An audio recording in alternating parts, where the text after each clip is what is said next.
Vocês estão prontos? Então coloquem um cinto de segurança, porque nós vamos decolar. Amém? Pai querido, é no nome do teu Filho Jesus, que nós te honramos com os nossos louvores, te honramos com a nossa adoração, Pai. Mas agora queremos colocar os nossos ouvidos absolutamente conectados com os céus, ligados no Senhor, para que a tua voz seja muito clara para cada um de nós. Fala conosco, Deus, em nome de Jesus. Amém. Amém? O jump pode sair. Você que tem nos acompanhado, nossa igreja fica em Curitiba, num dos bairros mais aconchegantes da cidade, o bairro de Bom Retiro. Daí o nome, Igreja Batista Bom Retiro. Você é nosso convidado. Nosso endereço é Avenida Desembargador Hugo Simas, 1772. Culto sempre às 10 da manhã no domingo, às 19 horas. Também no sábado às 19h30. Na terça-feira, o Clínica da Alma, com a doutora Anne-Elise Healing, com o pastor Davi, com todo o time, o Mafra, todo o time que cuida do coração da gente. Quarta-feira tem um quarta-feira às 20 horas. E sexta-feira, aliás, essa quinta-feira temos vigília, não é isso? Essa quinta-feira teremos uma mini vigília. Na verdade, vai começar às 20 horas e deve terminar em torno de 22 horas. Ó, gente, está todo mundo convidado, você não pode perder, amém? Vamos lá, eu quero continuar falando sobre aquilo que eu trouxe pela manhã. De manhã eu falei sobre uma liderança poderosa, e nós nos debruçamos em cima do texto de Juízes, capítulo 1, a partir do verso 5, do verso 3 até o verso 7, que conta a história de uma das expressões de lideranças mais terríveis que a gente poderia encontrar na Bíblia Sagrada. Um homem que maltratava, que destruía e que vivia uma liderança doentia sobre aqueles que ele capturava. A ditadura é muito fácil de ser vivida até dentro de casa. O ditador é alguém que entope teus ouvidos. O ditador não deixa você ouvir ninguém. O ditador é o dono da razão, é o dono da verdade. O ditador é alguém que impede que você ouça Deus. O ditador, ele não deixa você pensar. O ditador é aquele que diz assim, você não pode ouvir de mais ninguém, porque a única fonte correta é a minha. Você não pode visitar nenhum ministério e nenhuma igreja, porque a minha igreja é a única igreja que conta a verdade. O ditador é alguém que a voz dele fala mais alto do que a voz de Deus. Em segundo lugar, a gente falou sobre o autoritário. O autoritário, ele não deixa você escapar das mãos dele. O autoritário é alguém que não deixa você decidir. O autoritário é alguém que não deixa você tomar a direção que você quer tomar da sua vida. O autoritário, ele usa uma ferramenta chamada manipulação. E a manipulação prende você através do medo. Ai daquele que tocar no ungido do Senhor. Você já ouviu isso por aí? O manipulador é alguém que enche o teu coração de ameaças, de intimidações, e faz você fracassar no teu desejo de ir além, ou de conquistar aquilo que Deus colocou no seu coração. Existe uma autoridade nociva, é a autoridade paternalista. É diferente do ditador, é diferente do manipulador, é diferente do autoritário. O paternalista é alguém que nunca vai deixar você crescer. Ele mantém você submetido debaixo de uma mesa, comendo migalhas. O paternalista diz assim, ele nunca está pronto, ele nunca vai estar pronto para assumir o ministério local, nunca vai estar pronto para assumir uma cela, ele nunca vai estar pronto para ser pai. Ele cresce ouvindo isso dentro de casa. Você não presta, você não vai ser ninguém. Esse domínio, esse exercício da liderança paternalista, ela é doentia e impede muita gente de crescer. Eu quero seguir adiante com isso. Jesus, quando ele fala sobre liderança, e ele vai repetir isso em Mateus capítulo 23, diversas vezes, Mateus capítulo 23, 16, Mateus capítulo 23, 17, ele diz, guias cegos, ó fariseus cegos. Ele vai repetir, aliás, ele repete isso em Mateus capítulo 15, antes dele encontrar com a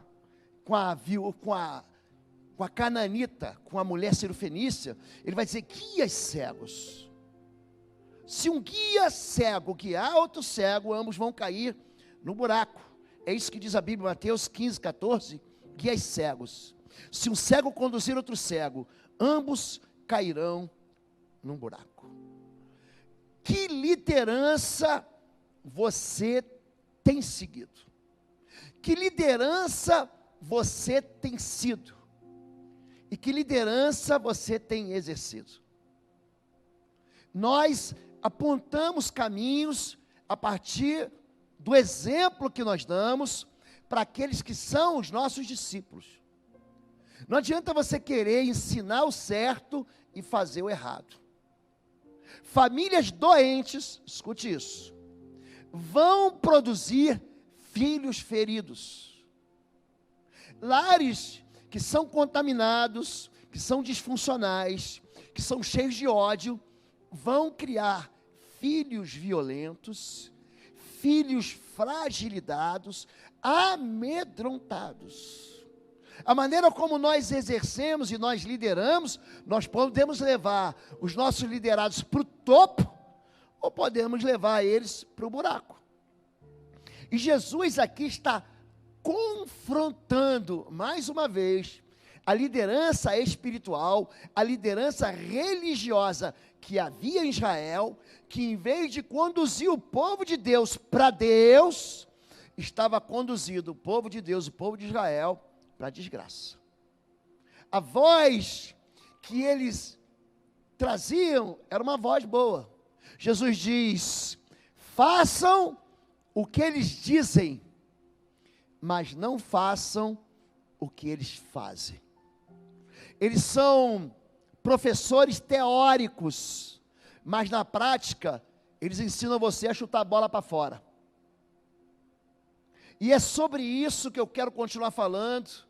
De manhã sobre uma liderança poderosa e hoje sobre uma liderança vencedora. Eu quero extrair só um pedacinho da Bíblia. Eu quero mostrar um exemplo antes de entrar na rota que a gente está tomando aqui. E eu creio que Deus ele vai falar profundamente ao seu coração. E Davi disse ao filisteu: você vem contra mim com espada, com lança e com dardo, mas eu vou contra você em nome do Senhor dos Exércitos, o Deus dos exércitos de Israel, a quem você desafiou. Hoje mesmo o Senhor entregará nas minhas mãos, e eu o matarei e cortarei a sua cabeça. Ele tinha 14 anos, mas ele era um líder visionário. Ele enxergava além daquilo que todo mundo enxergava. Para você entender a história, há um lugar muito próximo que hoje é a faixa de Gaza, sudoeste de Israel, e ali tinha um povo filisteu, e eles sempre invadiam os acampamentos dos israelitas. Eles estavam em guerra. Ali tem um lugar chamado Vale de Elá, é perto da cidade de Berseba, pertinho, onde morou Abraão, inclusive. E ali, o gigante desafiava, um homem enorme, quase 3 metros, 2,85 metros de altura. Ele desafiava os exércitos: vem alguém lutar comigo. E o exército acovardado, amedrontado. Quando esse homem aparecia, diz que ele aparecia, o texto bíblico, pela manhã e à tarde, desafiando, quem é que vai lutar comigo? E quando ele aparecia, todo mundo que estava do lado de fora das suas cabanas, ficavam com medo, tremiam de medo e recuavam. Só que Davi diz assim: eu vou enfrentar ele. E aí eu quero dizer para você, ele não é assim um menino brigador, sabe aquele menino valente do colégio, que quer bater em todo mundo? Não, esse não é Davi. Davi é um homem que ele sabe exatamente quem ele é e por que ele vive o que vive. As pessoas vão desencorajar ele aqui. O rei vai dizer: não, você é só um menino. Os irmãos dele vão dizer: eu sei o que você está pensando. Os irmãos dele não acreditam nele, ninguém acredita nele. Mas ele tem uma liderança visionária. Eu já lutei com um urso. Eu já lutei com o leão. O Deus que me livrou do urso e do leão, vão me livrar desse gigante filisteu.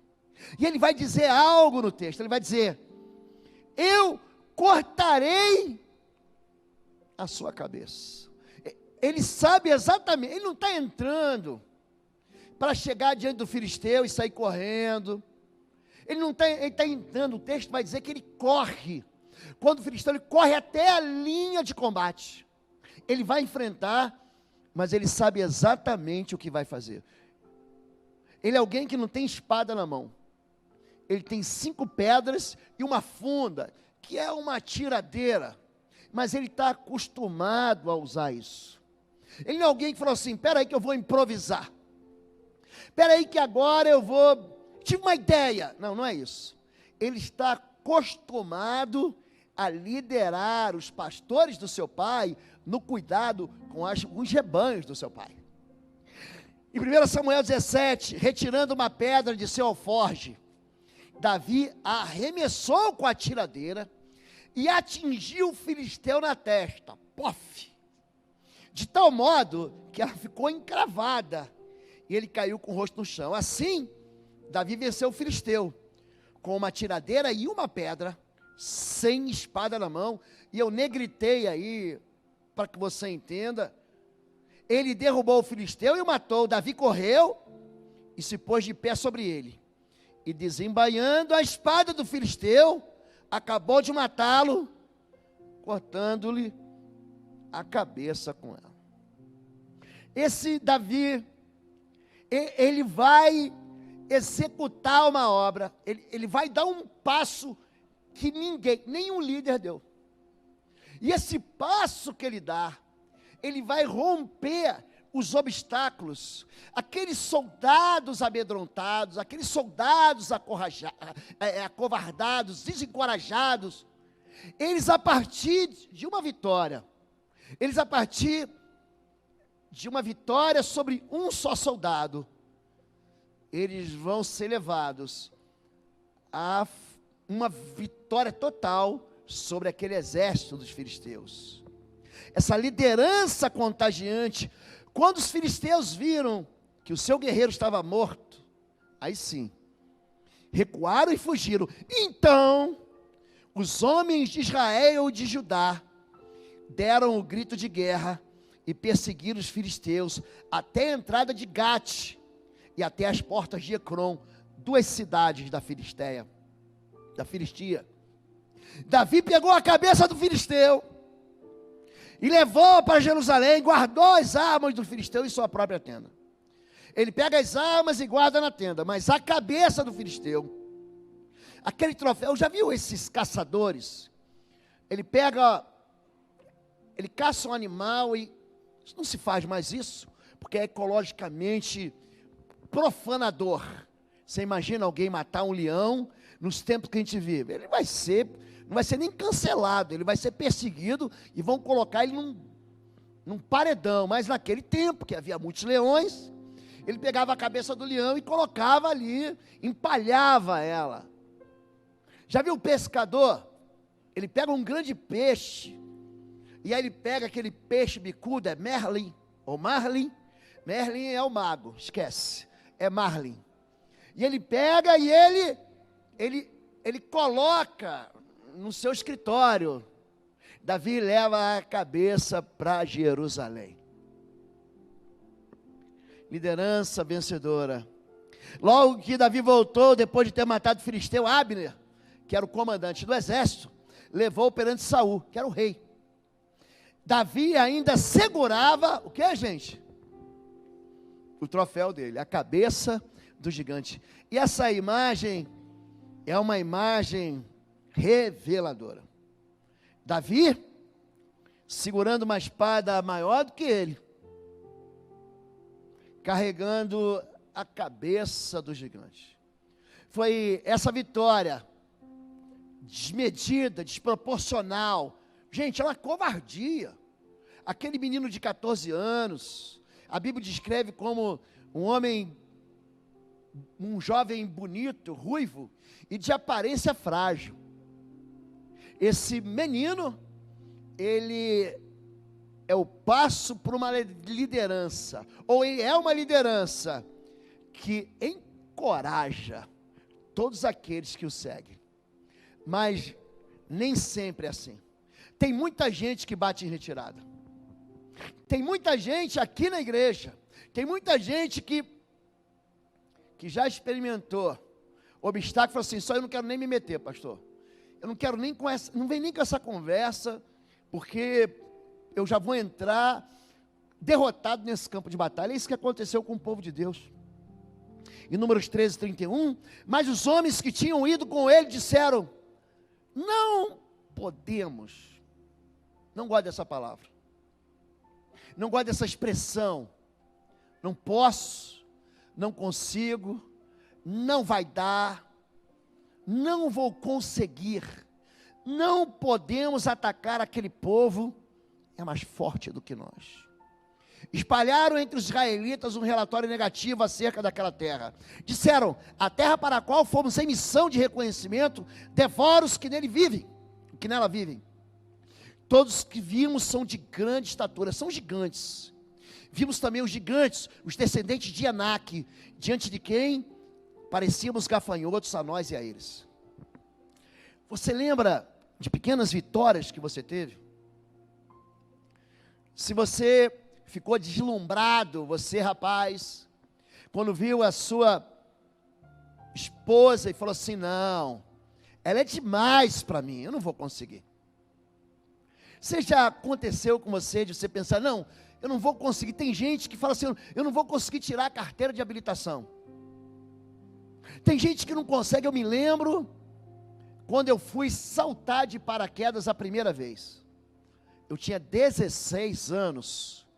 Eu já tinha atirado de pistola, de fuzil, de .50, já tinha atirado de fuzil Remington, e eu tinha sido criado, você vai sendo formado para exercer uma liderança.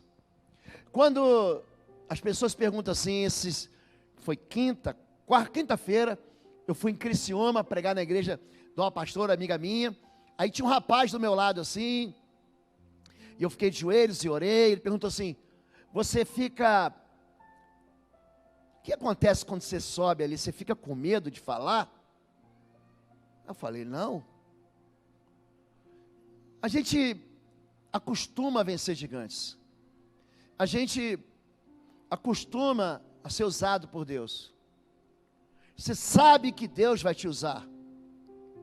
Na primeira vez que você vai pregar, você pode tremer, mas depois você se prepara, prega para o sofá, prega para a melancia, faz o cacho de banana se converter, você prega o evangelho no supermercado, você prega na fila do açougue.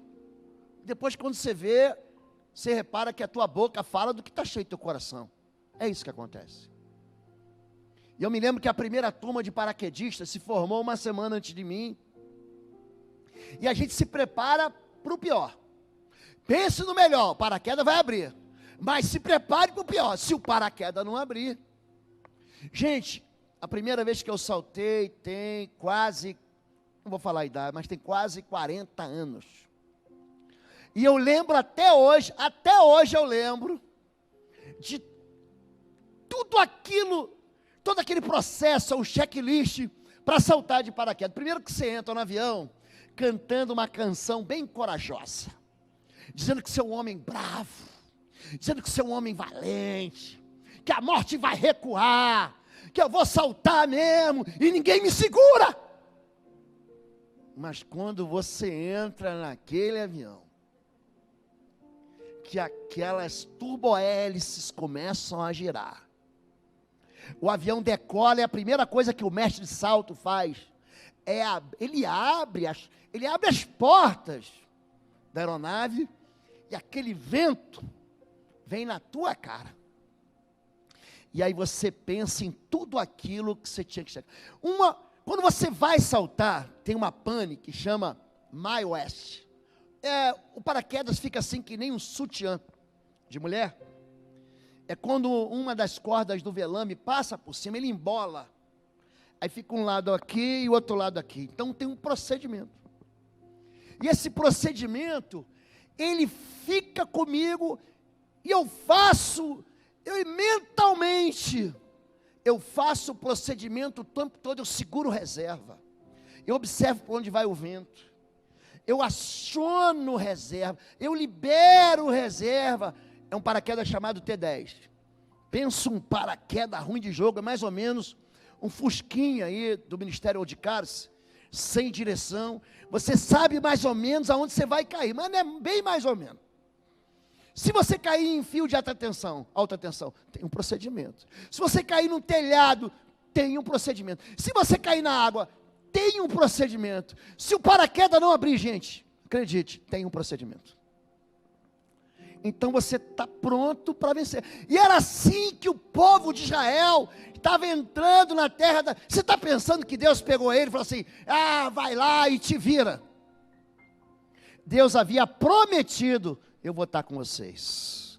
Eu serei diante de vocês como uma coluna de fogo, e a retaguarda de vocês como uma nuvem. O anjo do Senhor vai à frente de vocês. Eles saíam com uma promessa de um Deus que não falha, que não erra, que não mente, e a sua palavra não volta vazia. Eles tinham experiência com Deus, assim como eu sabia, e eu tinha no meu time um sargento, o nome dele Sargento Thousand. Pensa num sujeito experiente, que já tinha 2.000 saltos, era da equipe de paraquedismo da Força Aérea, já tinha saltado em Olimpíadas Militares. Ele era um homem experiente, ele falava para a gente assim: fique tranquilo, vai dar tudo certo. E aí depois que você salta a primeira vez, o que você quer? Você quer saltar a segunda, terceira, quarta, e esse negócio vai contagiando a gente, esse negócio de vencer o medo, vai tirando da gente, e você sabe disso. Você teve medo de fazer arroz um dia em casa, por quê? Aí tem aquela desculpa, né? Não, adoro aquele fundinho do arroz queimado. Nada, queimou mesmo, mas hoje não queima mais. Então você tinha medo de fritar um bife. Você viu o homem assumindo o fogão e fritando um bife, fritando um ovo, quando aquela gordura começa gente, parece que ele está tomando, até parece que está a granada envelopada que está explodindo perto dele. Tem gente que vai, usa visor de proteção, bota a luva, fica de longe, mas depois que você aprende a fritar ovo, passar um bife na frigideira, você não faz mais isso, porque você se acostuma com as vitórias. Mas o povo de Israel aqui olha para si mesmo como nada.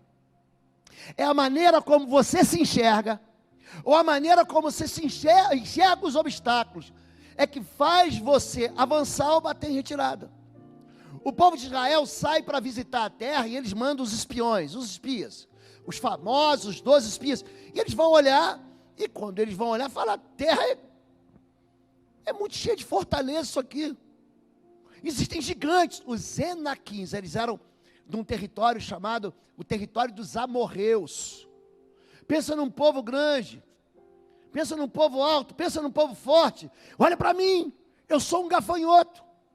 É quando você diz assim: eu não vou conquistar, eu não vou conseguir, não vai dar, eu não tenho dinheiro, eu não vou chegar lá. A maneira como você enxerga os teus adversários, a maneira como você enxerga a si mesmo, faz com que você avance, ou faz com que você recue. Existem adversários maiores. Deus não enganou o povo de Israel. Então os 5 reis dos amorreus, e os reis de Jerusalém, de Hebron, de Jarmute, de Lax e de Eglon, reuniram-se e vieram com todos os seus exércitos, cercaram Gibeão e o atacaram. E disse o Senhor a Josué: não tenha medo desses reis, eu os entreguei nas suas mãos, nenhum deles conseguirá resistir a você. O povo de Israel está quieto. Tem um lugar chamado Planícies de Gibeão. Você olha de uma montanha chamado Monte Pisga, e você vê aqui uma grande planície, e você vê lá embaixo o Rio Jordão, você vê o Mar Morto, o Rio Jordão brilhando, uma pequena poça de água que é o Mar da Galileia, ele vai subindo até as montanhas, da onde o degelo forma o Jordão. Eles estavam quietos, aí vem 5 reis, confederados, são 5 exércitos, para atacar um exército que não estava preparado para a guerra. Aí Deus chama o líder, Josué, vem cá comigo, fica tranquilo que eu estou contigo, já vou te mandar o spoiler, eles não vão conseguir resistir a você. Eu estou contando o final da série, você não ficar preocupado, você vai ver o rei de Jerusalém, de Hebron, de Eglon, de Laques, você vai ver aquele povo vindo com os cavalos, com os carros. Fique em paz, estamos juntos, estamos juntos? Estamos juntos. E o que Deus quer falar com a gente? Que nós vamos experimentar dificuldades maiores. À medida com que a gente vai vivendo essa vida, experimentando aquilo que a vida nos oferece, a gente tem problemas maiores. É como se estivéssemos passando de fases, para você que é jovem do videogame, ou então, como se você estivesse passando de ano na sua escola, na sua faculdade. Você começa com 1 mais 1 igual a 2, e aí você vai terminar resolvendo cálculos de integrais, de derivadas. Você lembra de limites, derivadas, integrais? Gente, no meio do caminho você aprende fatoração, no meio do caminho você aprende matrizes, log, colog. Gente, pensa num homem tapado, era eu. Aí um dia, eu passava e tal, peguei segunda época em matemática, em cálculo. Gente, um professor me chamou e falou assim, ó, tá aqui, ó. Ele me deu 500 exercícios de matemática e cálculo para eu resolver em 1 semana. Ele falou, se você fizer isso aqui, eu vou estar do teu lado e eu vou te ensinar. E depois que você aprende cálculo, você nunca mais esquece. Porque o líder é aquele que te leva não para o buraco, mas eu escolho o líder que vai me levar para onde? Para o topo, para o lugar mais alto. É isso que o povo de Israel tem que experimentar. Um povo de Israel que vai encontrar inimigos maiores, confederados, mas tem uma promessa de vitória. Hoje, olha o que Deus fala para eles. Você está atravessando o Jordão para entrar na terra e conquistar. Não é para você perder. Não é para você ser derrotado. Não é que nem o meu time, que só perde agora. Foi perder para o Atlético aqui. Tem um irmão lá que deu um glória no fundo.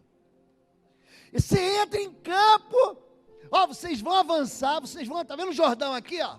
Vocês vão deixar essa planície, vocês vão pular de lá, mas Deus diz assim, e conquistar nações maiores e mais poderosas do que você, as quais tem cidades grandes, com muros que vão até o céu. O povo é forte e alto, são gigantes. Esteja hoje certo de que o Senhor, o seu Deus, Ele mesmo vai adiante de você como fogo consumidor. Ele os exterminará e os subjugará diante de você. E você os expulsará e os destruirá, como o Senhor lhe, diga, prometeu. Gente, as promessas de Deus não são invalidadas. As promessas de Deus, elas não são mudadas. Deus não é sujeito a esse temperamento inconstante do ser humano, que hoje ama, amanhã não ama mais. Hoje diz, vou ficar até o fim, aí depois diz, não, eu vou embora. Não, não é assim a pessoa que te promete, fala assim, foi de mentirinha. Eu estava com o dedo cruzado e eu prometi, mas não prometi muito. Não, a palavra de Deus, a promessa de Deus, todas elas se cumprem. Oi, gente, um rápido intervalo. Você que ainda não é membro, seja membro do canal para nos abençoar. Dá um like, compartilha. E se você quer crescer em libertação e batalha espiritual, vai lá na nossa loja www.institutoexodo.com. Os nossos livros estão lá que vão fazer você crescer nessa área e se tornar um valente na batalha. Deus te abençoe. Existe um salmo, Salmo 40, todo mundo conhece, Salmo 40, verso 1. Esperei com paciência, olha só, não é McDonald's, não é delivery 24 horas que você liga para o iFood, e aí, está atrasado por quê? Esperei com paciência no Senhor. Ele se inclinou. Você pensa num Deus que é chamado na Bíblia de Altíssimo. Gente, você pega uma nave espacial, a Endeavor, você pega uma nave aí do Elon Musk para subir, da NASA, da Tesla, você não chega lá onde Deus está. Então ele tem que o quê? Ele tem que se inclinar. Então fala aí, eu esperei com paciência no Senhor, ele se inclinou, ele se abaixou, ele me ouviu, ele ouviu o meu clamor. Existe uma promessa que não pode ser cancelada. Ela não pode, Deus falou, querido, está falado. Quando Deus disse para Adão, você comer, a hora que você comer desse fruto proibido aqui, você vai morrer, pronto, está falado. Então, seja para o bem, ou seja para o mal, existe uma promessa, existe uma escola. Eu digo que quando chegar no céu, eu vou dar um abraço nesse sujeito aqui, nos dois. Onde é que é a casa de Josué e Calebe? Esses homens me deixam aleluiado. Gente, eu pego fogo assim, pensam dois personagens bíblicos, eu já sou um homem assim incandescente. Eu já pego fogo, eu tenho alegria para viver, para fazer as coisas. Eles pegam gasolina de alta octanagem e jogam em cima da minha fogueira. Josué e Calebe pegam nitroglicerina e jogam em mim, é para explodir mesmo, para virar bomba. E aqui ele diz, e Josué filho de Num e Calebe falaram a toda a congregação dos filhos de Israel, dizendo, a terra pela qual passamos a espiar é terra muito boa. Se o Senhor se agradar de nós, então nos porá nesta terra e nos dará. Terra que mana, que é uma fonte que produz leite e mel.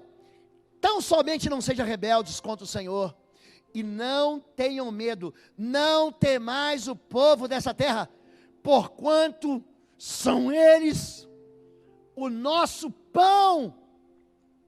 Retirou de Deus o seu amparo, o Senhor é conosco, não tenha medo, não os temais. Quando você enfrenta o obstáculo, olha para mim, pense nele como um pedaço de pão. Sabe quando você pega o pão com fome e você mastiga ele? Você mastiga aquela massa de trigo com fermento e você vai destruindo, você vai amassando ela, você vai devorando. Ela se torna um sustento para a tua vida. Não tenha medo dos inimigos maiores. Não tenha medo dos problemas maiores. Não tenha medo dos adversários. Josué e Calebe faz todo mundo se calar. O povo está reclamando, não, a terra é boa, mas os inimigos são muito grandes. Querido, para Deus não tem gigante. O mesmo Deus que derrubou Golias pela pedra de Davi, é o mesmo Deus que está com você. Esse Deus não ficou velho não, querido. O teu Deus não ficou no passado lá no Vale de Elá. O teu Deus não ficou lá nas guerras de Israel contra os povos amorreus. Esse Deus é o teu Deus. Ele é o mesmo ontem, hoje e será eternamente. O nome dele é Alfa e Ômega. Sabe o que significa? Significa que ele é princípio e que ele é fim. Que no princípio, quando você foi gerado no ventre da tua mãe, ele estava lá. E que no fim, quando ele te recolher, ele vai estar lá. A promessa de Deus é, não tenha medo. Eu não vos deixarei órfãos. Eu não os abandonarei. Eis que estarei convosco todos os dias. Na hora que você abre a empresa, na hora que você fecha a empresa. Na hora que você dobra o teu paraquedas, na hora que você salta de paraquedas, na hora que o paraquedas abre, na hora que o paraquedas dá uma pane, Deus está contigo. Quando Deus, Ele diz para a gente, não tenha medo, Ele fala porque o medo, ele funciona como um agente de obstáculo. O medo, ele faz a gente esquecer as promessas, sabia disso? O medo faz com que a gente tenha um negócio chamado amnésia de promessas. Você fala, agora eu não vou escapar. Quantas vezes você falou assim, dessa eu não saio. Agora eu estou frito. Fala, Deus, só mais uma vez, me livra dessa só, mas eu prometo que eu vou me endireitar. Só eu que já pensei isso? Hein, gente? Só o pastor Lobo. Você nunca pensou isso, né, anjinho? Espera aí que eu vou te dar um par de asas de Natal. A Páscoa chegou, só nos resta agora, passou. Não, tem o dia das crianças também, né? Quem sabe tem alguns bebês na fé aqui. Então, existe uma escola de vitória. Olha, algumas coisas que a gente tem que aprender. Número 1, Deus é que nos leva aos gigantes. Eu vos trouxe a terra dos gigantes. Olha para mim, Deus está falando assim, ó. Ô rapaz, ô moça, ei, você não entendeu, ó. Fui eu que te trouxe aqui. Eu vos trouxe a terra dos gigantes amorreus, os quais pelejaram contra vós outros. Porém, eu os entreguei nas vossas mãos, e possuístes a sua terra, e os destruí diante de vós.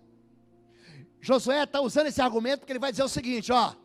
Vocês escolham a quem vocês vão seguir, mas eu e minha casa seguiremos ao Senhor. Serviremos ao Senhor. Aprenda isso. Deus é que te leva para você vencer gigante. Não foi o acaso, não, ai pastor, foi sem querer. Não foi. Deus, ele tem controle até no resto dos fios do cabelo, de cabelo que estão na minha cabeça. Gente, não, pastor é careca. Não sou totalmente careca. Eu tenho aqui uns pelinhos, sabia disso? São cotados, não é nem em dólar, são cotados a ouro.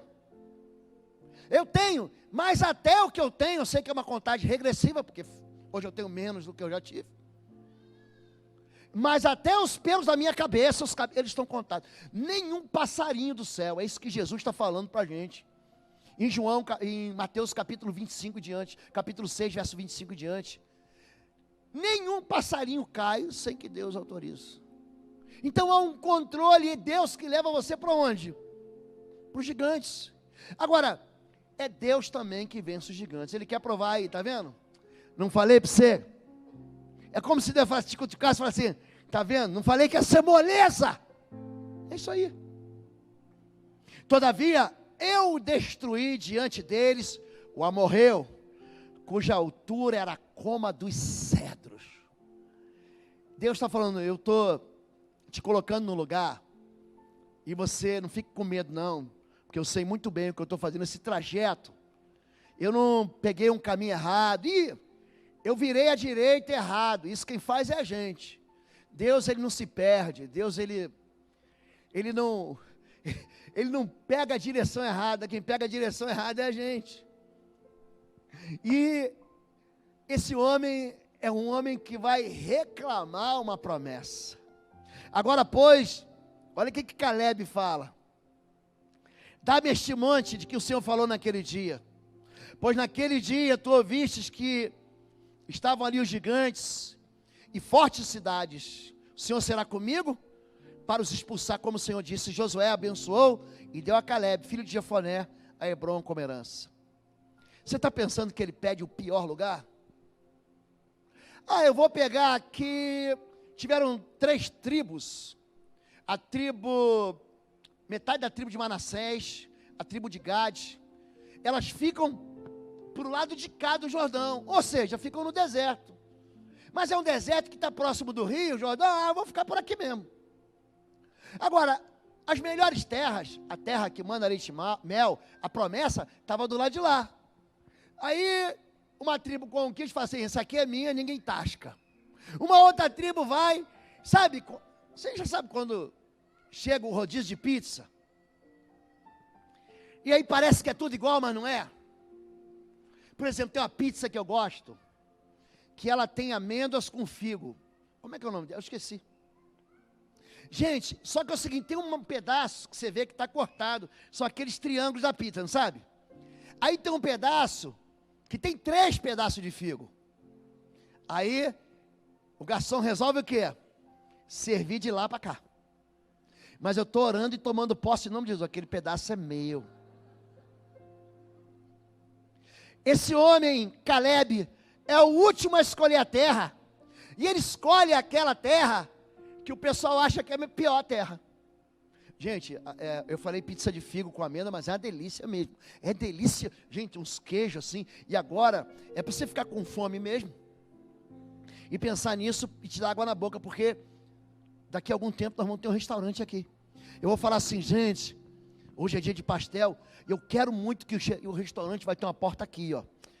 A minha esquerda, a direita de você no fundo. E eu quero que aquele cheiro da cozinha entre por aqui. Aquele cheiro de coxinha de frango, catupiry, de pastel, de carne, queijo. Tem irmão que você que fala assim, não quero, mas vai ter hambúrguer também. Se você quiser, a gente manda até fazer salada.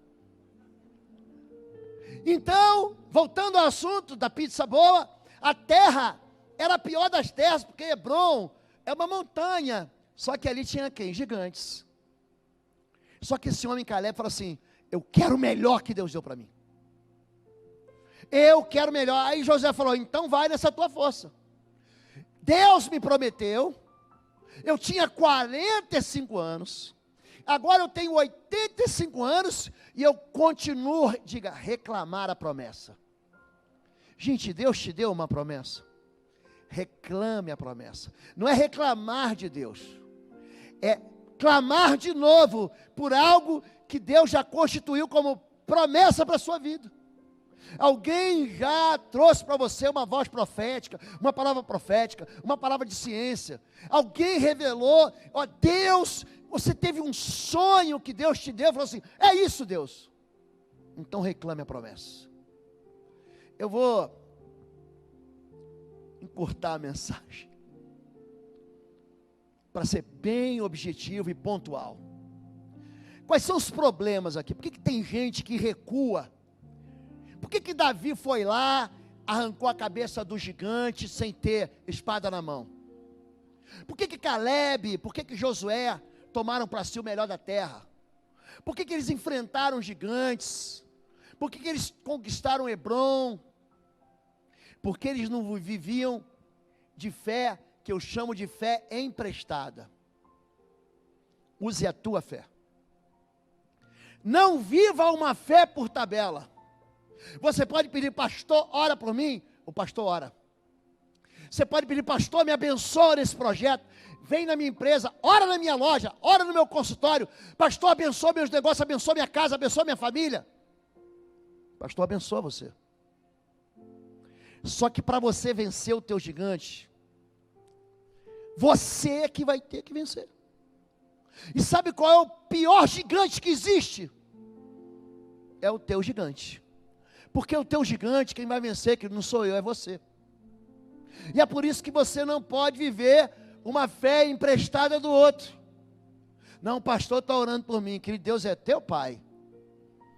Então quando você orar, fale com teu pai. Porque o teu pai, ele vem em secreto e te recompensa publicamente. Cuidado com gente. Existem líderes que ensinam você a buscar só milagres e não a Deus. É gente que exige sinal. Jesus, ele vai dizer em Mateus capítulo 12, numa discussão que ele tem brava ali com os fariseus, que chamam ele de príncipe, olha, ele expulsa demônios pelo príncipe dos demônios, Beelzebul. Jesus, ele vai falar assim, ó, olha, vocês são uma geração incrédula e adúltera. Vocês estão pedindo sinal, e só um sinal vocês vão ter, é o sinal do profeta Jonas. Você lembra do profeta Jonas? Que ele fica 3 dias no ventre do grande peixe? Ele fala assim também, o Filho de Deus, o Filho do homem, vai ficar 3 dias no ventre da terra, e ao 3º dia ele vai ressuscitar. Esse vai ser o sinal que vocês vão ter, porque vocês estão vendo sinais aqui e não se arrependem. Gente que vive de sinais, são pessoas que a fé deles acaba, quando o milagre acaba, quando o milagre é esquecido. É gente que vem na igreja, sabe para quê? Para conquistar o milagre. Quero um trabalho, eu quero uma casa com paz, eu quero uma esposa, um marido, um filho sentado à mesa, eu quero a cura da minha enfermidade, eu quero resolver o meu problema das minhas dívidas. E aí Deus, faz o milagre, Deus. Aí Deus faz o milagre. Aí sabe o que ele faz? Vaza. Ele não aparece mais. É gente que está interessado naquilo que Deus pode dar. E não é gente que está interessada naquilo que Deus é. Se você é visitante aqui, talvez você escute os louvores que o Ministério de Louvor entoa aqui, você acha muito diferente daquilo que você conhece da sua igreja. Os louvores que nós cantamos aqui o Salmo 29, verso 3, aqui. Como um trovão é a voz de Deus. Ele está falando da maneira como Deus fala. Nós cantamos o Salmo 113 aqui. Quem é como o Senhor? O Salmo 113, ele tenta comparar Deus com aquilo que está criado e fala, não tem comparação. Deus é incomparável. Nós cantamos aqui Isaías 49, hoje nós cantamos a respeito, a gente não veio aqui para ganhar coisas, a gente veio aqui adorar a Deus porque Ele é Deus. Nós viemos aqui buscar a Deus e entregar a nossa vida a Deus porque Ele é Deus, e não é porque Ele pode nos dar coisas. Essa relação de troca não existe no reino de Deus. Existe relação de pai e filho, e filho é herdeiro do que o pai tem. Filho não é escravo daquilo que o Senhor pode dar. Entenderam isso? Não use fé emprestada. Tem gente que só segue Jesus por causa dos sinais. Em João capítulo 4, Jesus, ele vai falar para um oficial do rei. Não é o centurião romano não. O centurião romano está em Mateus capítulo 8, verso 8. Em João capítulo 4, no finalzinho do texto, finalzinho do capítulo, ele vem também com um servo doente. Ele fala, vamos lá em casa. Ele não precisa. Não, vamos lá em casa. Ele fala assim, se vós não vires sinais e milagres, não acreditareis. Crê em mim, vai que o teu servo está curado. E ele volta para casa e no meio do caminho encontra com outro. Fala, e o meu servo? Está curado. Que horas? Foi tal hora, ele lembra, foi a hora que Jesus falou comigo. Gente, não tenha medo de crer naquilo que Deus diz que é. E por último, cuidado com toda a fé que vai pedir para você uma prova cabal.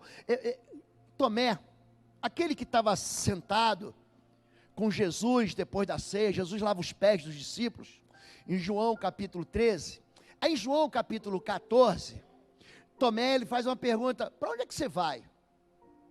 Ele é um sujeito muito duvidador, e aí começam a ouvir rumores, depois da morte de Cristo, de que ele ressuscitou. Ele fala, de jeito nenhum, isso não é possível de jeito nenhum, se eu não ver os buracos dos cravos nas mãos, se eu não colocar a minha mão, porque Jesus, ali na cruz, recebe uma lança, para que se cumprisse o que o profeta Isaías, seus ossos não serão quebrados. Ele recebe com uma lança, que entrava por aqui, para quê? Para atingir o coração, era para matar mesmo, era para acabar com a vida de quem estava ali na cruz, acabar com aquele sofrimento, ou acabar com aquela punição. E Tomé disse, se eu não colocar as mãos, a minha mão no dedo dele, no buraco da mão dele, se eu não ver o buraco aqui do lado, eu não vou crer de jeito nenhum. Aí um dia eles estão comendo pão, não estão lá os 11, porque Judas já tinha ido dessa para pior, já tinha de se enforcar, e estavam lá os 7 discípulos, e quem está no meio? Tomé, também chamado de Dídimo. Aí Jesus aparece, aí Tomé fala o quê? Deus meu, Senhor meu. Aí Jesus, Tomé, porque você viu, você creu. Bem-aventurados aqueles que não viram e creram. Gente, um líder é alguém que vê aquilo que ninguém vê. O líder é aquele que vê a construção, que vê a família, que vê a produção, antes mesmo de colocar a primeira pedra, antes mesmo de fazer o fundamento, antes mesmo de construir as colunas. A fé, querido, está dentro de você. Hebreus capítulo 11, verso 6, diz o quê? Sem fé diga aí, impossível. Sem fé é impossível agradar a Deus. Porque é necessário que aquele que se aproxima de Deus creia que Ele exista e é galardoador daqueles que o buscam. Existe sim uma resposta do céu. Existe sim uma resposta de promessa. Existe uma promessa que você pode se agarrar. Você vai ter inimigos maiores? Vai ter.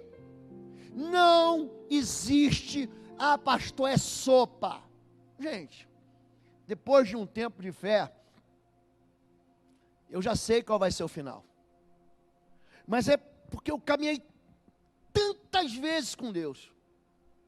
Eu experimentei tantas histórias com Deus, seja na minha vida, seja na minha família, seja na vida dos amigos, dos irmãos, das ovelhas. Gente, eu já sei que existe um final determinado para aquele que crê. Amém? Vamos orar em nome de Jesus. Fique em pé. Vamos louvar a Deus? Quero que você,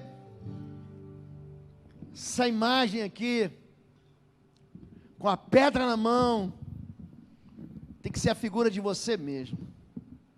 Aqui não dá para ver nenhum gigante, mas esse homem aqui nos ensina que ainda que haja gigantes, aquilo que você crê, eu vou arrancar a tua cabeça, eu vou acabar com esse problema, eu vou arrancar com a cabeça, fazer com que o obstáculo perca a direção. E é isso que você tem que fazer. Existe uma promessa de Deus para você e para mim também. Feche seus olhos em nome de Jesus. E se Deus falou com você, feche seus olhos. Você hoje quer experimentar isso. Pastor, o senhor não faz ideia do que eu estou vivendo. O senhor não faz ideia daquilo que eu estou experimentando na minha própria vida. Pastor, o senhor está falando de gigante aí? Esse negócio de gigante mais alto do que cedro, fortaleza que vai até o céu, é a minha vida. São situações que eu não consigo resolver. São afrontas, são ameaças, são avanços inimigos contra a minha vida, são adversários, são pessoas que se levantam e que me machucam, são notícias que eu recebo, são diagnósticos. É falsa esperança, é ausência de esperança, é desesperança. Mas se hoje você está encorajado, se você olha para Davi, olha para Josué, olha para Caleb e diz: o meu Deus é muito maior do que isso. O meu Deus, Ele não foi assustado, coitado do meu filho. Você tem um Deus que jamais vai te abandonar. E se você quer vencer os teus gigantes, fique no seu lugar, só levante sua mão, diga: eu preciso, eu quero vencer gigantes, existem obstáculos que eu quero vencer. Deus abençoe todos vocês.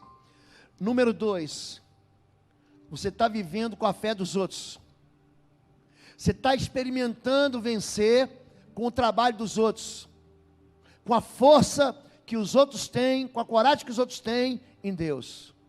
Querido, não faz isso não. Aprende de fé em fé que seja, de grão em grão de mostarda que seja, mas aprende você a buscar esse Deus, sem que isso dependa de outra pessoa. Deus quer mostrar para você, escute, que Ele é teu Deus. Não é para você dizer assim: não, pastor, foi porque o pastor orou por mim, foi porque o irmão, que a irmãzinha de fé orou por mim. Não, eu orei, e o meu Pai que está no céu, eu esperei com paciência no Senhor, Ele inclinou o seu ouvido, Ele ouviu o meu clamor. Se você quer hoje jogar fora a fé dos outros, e pegar uma fé só tua, é uma fé eu creio no meu Deus. Levante essa tua mão que eu quero orar por você. Levante suas mãos. Eu quero isso. E por último, você que está exigindo sinais para dar um passo de confiança, você que está exigindo sinais de Deus, eu quero ver um sinal, querido. A promessa de Deus já é o sinal, a palavra de Deus já é o sinal de que aquilo que Ele prometeu, Ele vai te dar. Amém? Se você tem uma promessa de Deus e você ainda quer conquistar, Pastor Samuel vai louvar aqui com os ministros de louvor. E durante o louvor, todos vocês que levantaram suas mãos, e todos vocês também que não levantaram suas mãos, quero convidar vocês para virem à frente. E se você se sentir constrangido, pergunta para quem do teu lado, tá do teu lado assim: você vai comigo lá na frente? Quero chamar de novo aqui, quero chamar a pastora Fabíola, que vai orar comigo aqui em nome de Jesus. Senhor, em nome de Jesus, Pai, quero colocar a vida de cada pessoa que está aqui, colocando suas vidas diante do Senhor, colocando seus propósitos, suas situações, aquilo que eles têm necessitado do Senhor. Pai, que através dessa palavra que foi ministrada hoje aqui, os seus corações sejam totalmente cheios de fé.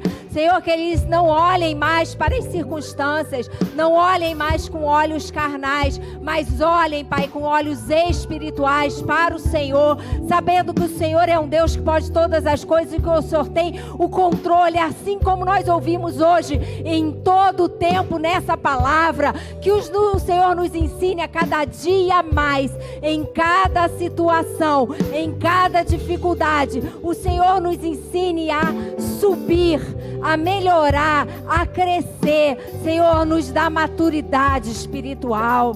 Senhor, tira-nos, Pai, da criancice, tira-nos do medo, Pai, leva-nos a um lugar de dependência total do Senhor, Pai, leva-nos, Senhor, a um total de entendimento da Tua palavra, de quem o Senhor é, que o Senhor pode todas as coisas, não há nada, nenhuma circunstância, nada que o Senhor não possa fazer. O Senhor está em todo o tempo, com seus ouvidos abertos, os olhos atentos em cada um deles. Nós somos filhos amados do Senhor, e o Senhor conhece as nossas dificuldades, as nossas fraquezas, e o Senhor quer nos dar vitória, Pai. O Senhor quer dar vitória a cada um que está aqui diante do Senhor.